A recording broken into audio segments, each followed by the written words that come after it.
Necesitamos tener cuidado con las tácticas de manipulación psicológica conocidas como gaslighting, una siniestra forma de distorsionar la realidad. El término gaslighting se ha infiltrado en nuestras vidas desde la popularización en una película de 1944. Consiste en distorsionar la realidad, haciendo que las personas duden de su propio juicio e intuición. Si bien puede parecer un fenómeno psicológico moderno, el gaslighting tiene su origen en Satanás, el padre de la mentira. En este video vamos a explorar la historia del rey Saúl como ejemplo de gaslighting y cómo respondió Dios. Si quieres aprender acerca de estos temas, suscríbete ahora y activa la campana. Aquí desarmamos la manipulación cada semana. Al examinar esta historia, podemos encontrar aliento al saber que Dios ve a través de esta manipulación y no la tolera. Espero que esta perspectiva te ayude a mantenerte firme ante quienes intentan socavar el discernimiento que Dios te ha dado. ¿Qué es el gaslighting? El gaslighting es una forma de manipulación emocional en la que quien lo practica impone su versión de la realidad a los demás, llevándolos a dudar de sus percepciones, juicios y discernimiento. ¿Por qué las personas, en particular los narcisistas, practican el gaslighting? Para obtener control y generar dependencia. Al infundir dudas sobre uno mismo, el manipulador psicológico garantiza la sumisión y crea la creencia de que la persona objetivo no puede funcionar sin él. A veces el gaslighting es intencional, consciente y calculado. Otras veces, el manipulador puede estar tan acostumbrado a manipular a los demás que no se da cuenta de lo que está haciendo. Quizás aprendió a manipular durante su infancia y se convirtió en una forma de vida. Sin embargo, ya sea de forma consciente o inconsciente, el gaslighting es una herramienta de manipulación y abuso emocional. Independientemente de cómo los manipuladores hayan adquirido sus habilidades manipuladoras, son totalmente responsables de sus actos y deben hacer un esfuerzo consciente por cambiar. El gaslighting no es aceptable bajo ninguna circunstancia y es deber del manipulador corregir su comportamiento. Los efectos destructivos del gaslighting. El peligro del gaslighting reside en su naturaleza sutil y maliciosa. Los manipuladores pueden presentar una fachada encantadora y carismática en público mientras aterrorizan a las personas afectadas en privado. Manipulan la percepción que los demás tienen de ellos, manteniendo una imagen pública admirable mientras causan daño a puerta cerrada. Esta discrepancia en su comportamiento puede hacer que una persona se sienta aislada y dude de su cordura. Pueden preguntarse si el problema reside en ellos mismos y no en quien los manipula.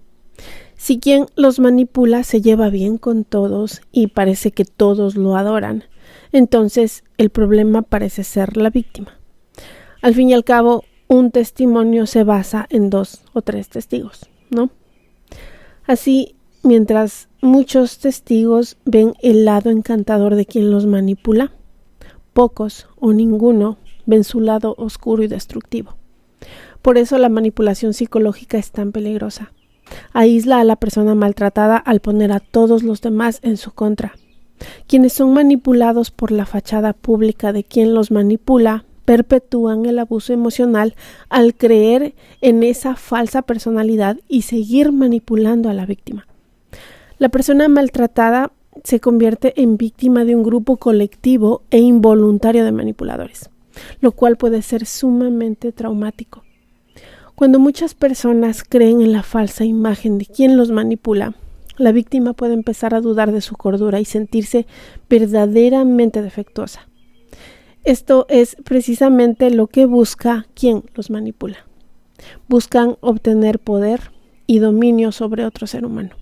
Manipulación psicológica en la Biblia. Cambiemos de tema y exploremos un ejemplo de las Escrituras donde alguien intenta manipular a Dios. Sí, manipular a Dios. Esta es la historia del rey Saúl en 1 Samuel 15. Nos muestra cómo Dios trató con quien lo hacía. La historia se desarrolla en el antiguo Israel, donde Saúl era rey. En ese entonces, Israel tenía grupos hostiles en sus fronteras, incluyendo a los amalecitas. Así que Dios le dio a Saúl instrucciones claras sobre cómo enfrentarlos. La orden fue explícita: ve ataca a los amalecitas y destruye por completo todo lo que les pertenece. No los perdones, hombres, mujeres, niños y bebés, ganado y ovejas. No dejes nada con vida. Primera de Samuel 15:3. Entonces Saúl reunió a su ejército y emboscó a los amalecitas. Hasta ahí, todo bien. Pero luego, cuando Saúl entró en batalla, desobedeció la orden de Dios. Saúl perdona al rey Agag y a lo mejor de las ovejas y el ganado, desobedeciendo las instrucciones explícitas de Dios. Tras la batalla, Dios lamenta haber hecho rey a Saúl debido a su desobediencia. El profeta Samuel se aflige y clama toda la noche cuando Dios revela lo que Saúl ha hecho. Era Saúl consciente de su desobediencia. Comprendió la gravedad de su pecado. Quienes manipulan psicológicamente pueden tener cierto conocimiento de la realidad, pero recrean una versión distorsionada para manipular y controlar a los demás. Pueden saber que lo que hacen está mal, pero justifican su comportamiento para evitar la autocrítica. Pueden llegar a aferrarse tanto a su justificación que se convencen a sí mismos y a los demás de que su falsa realidad es la verdad. En el caso de Saúl surgían dos realidades. La primera era la verdad, la realidad de Dios, donde Saúl no siguió sus instrucciones. Esta realidad causó dolor y tristeza tanto a Dios como a Samuel. Sin embargo, la segunda realidad, la realidad alternativa de Saúl, lo llevó a verse a sí mismo como un héroe, hasta el punto de erigir un monumento en su honor. Estas realidades opuestas resaltan el marcado contraste entre el dolor de Dios y el autoengaño de Saúl. Cuando Samuel llega para confrontar a Saúl por su desobediencia, Saúl intenta manipular la situación enfatizando su obediencia y desviando la culpa. Saluda a Samuel diciendo: «Bendito seas del Señor. He cumplido el mandamiento del Señor». En la realidad alternativa de Saúl, cambió la historia para justificar su comportamiento. Samuel lo reprende por sus acciones, señalando que se rebeló contra las instrucciones de Dios y que actuó con arrogancia. Pero Saúl se aferra a su propia versión de la historia, incluso culpando a sus hombres y negando su papel de líder en la desobediencia.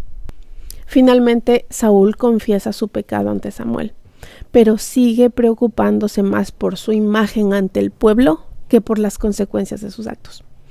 Desea honor y aprobación en lugar de buscar la misericordia de Dios o intentar recuperar lo perdido. Saúl, como muchos manipuladores, tenía una necesidad de control y un deseo de mantener su imagen, pero internamente era profundamente inseguro. Saúl, como líder, sucumbió a las presiones del pueblo, buscando su honor y validación. Cuando alguien busca constantemente la aprobación de los demás, le resulta muy difícil obedecer a Dios. ¿Cómo Dios lidia con la manipulación psicológica?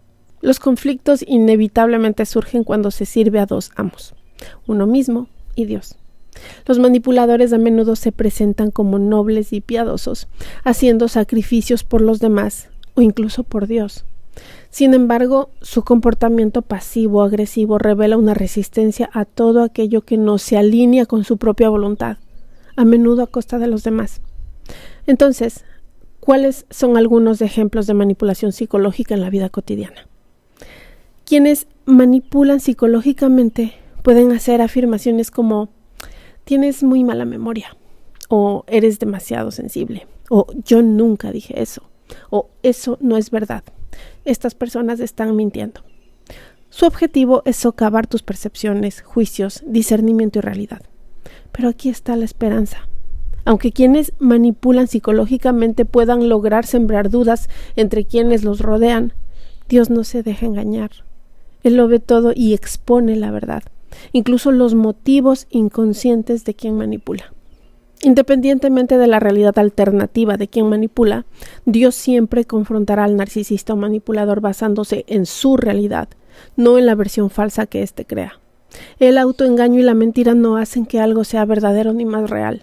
Convencerse de una realidad alternativa no te exime de responsabilidad. Por muy persuasivo o humillante que sea el manipulador, llamar a algo tu verdad no lo convierte en verdad. Dios siempre juzgará al manipulador según su realidad, porque su realidad es la verdad suprema y sus leyes perdurarán. Como dice Isaías 48, la hierba se seca, la flor se marchita, pero la palabra de nuestro Dios permanece para siempre. Será un día terrible para quien manipula y vive en el autoengaño, al enfrentarse a la aplastante revelación de que ha estado viviendo en una realidad completamente alternativa y debe afrontar las consecuencias de vivir una mentira en lugar de buscar y abrazar la verdad. En realidad, cuando aceptas la verdad y depositas tu confianza en Dios, accedes a recursos sobrenaturales. Como dice la Biblia, porque si alguien quiere amar la vida y ver días buenos, refrene su lengua del mal y sus labios de hablar engaño. Apártese del mal y haga el bien. Busque la paz y sígala, porque los ojos del Señor están sobre los justos y sus oídos atentos a su oración. Primera de Pedro 3, 10, 12. El gaslighting es una forma de engaño y mentira que Dios identifica como maldad.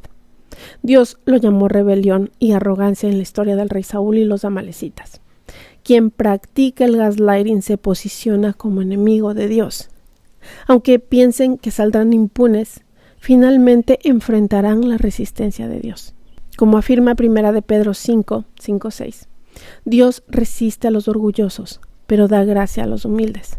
Humíllense, pues bajo la poderosa mano de Dios, para que Él los exalte a su debido tiempo. En conclusión, el gaslighting es una forma de manipulación que intenta socavar tu percepción de la realidad con una versión alternativa.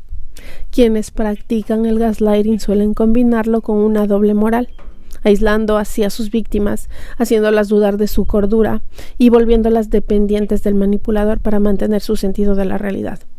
Sin embargo, la historia de Saúl y los amalecitas nos muestra que Dios no se deja engañar por el gaslighting y lo condena como un acto de orgullo y rebeldía contra la verdad.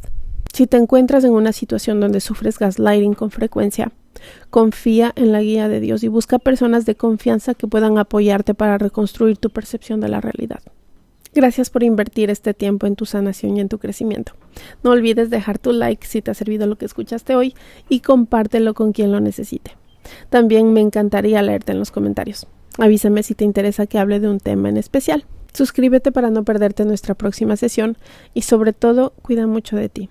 Soy Katy Fernández, coach de vida y relaciones especializada en abuso narcisista. Si estás pasando por una situación específica que no sabes cómo manejar, recuerda que ofrezco asesorías privadas de coaching.